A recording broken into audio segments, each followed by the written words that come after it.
Welcome to the 2013 Year in Review walkthrough for employees.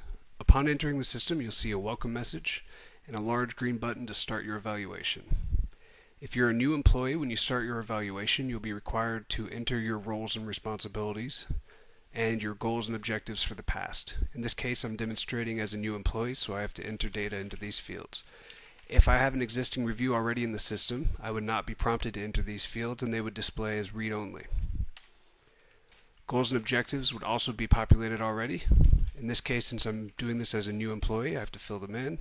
Otherwise, if I was an existing employee that had a previous review, this information would already be populated and I'd only be responsible for filling out the evaluation and the year-end comment. You can see it's super easy to navigate. You can press the tab key to jump from field to field. And when pressing the tab key, I'm tabbing down to here and pushing enter to go to the next one. You can also use your mouse and click the buttons. You can also hover over the sections to see what's already been completed without actually loading that page or see what's expected of you. As a section is finished, a green check mark will show, and at any time you can see what is remaining and what outstanding things need to be completed at the bottom. The behavioral competencies is a new section where you have to select your value from each of these and enter a comment.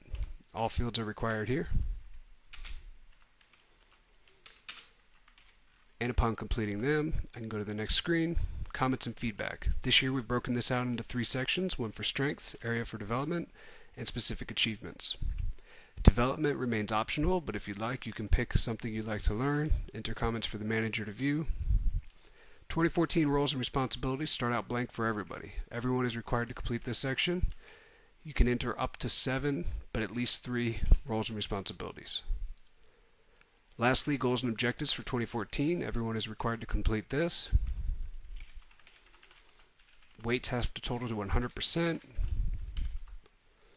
And at this point, I've completed all the required fields. No messages remain outstanding, and I see the button option to submit to my manager. Pressing this button will prompt me to warn me that once this is done, I can't make any more changes. Press OK to confirm, and at this point I'm prompted with a thank you message. You can go to SelfService and make sure all my personal information is correct.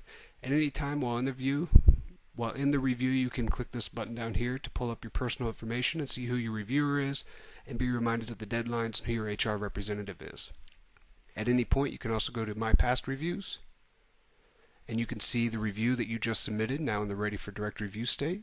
At any time, you can see the status of that review, where it's at in the process, and what's required of you. The very last stage of the review, after the manager's completed everything, you'll need to come in and enter your signature. At this point, we can see my review is in the status of manager's signature completed. At this point, I will return to my view, and it will take me directly to the signature page. I can view the date of the meeting and the fact that the manager reviewed, confirmed, and assigned, and I have the opportunity to enter a response. And I need to acknowledge by clicking the yes button and entering my name. And at this point, I can finish the review, and the review is complete. Thank you for watching the video. Enjoy your reviews.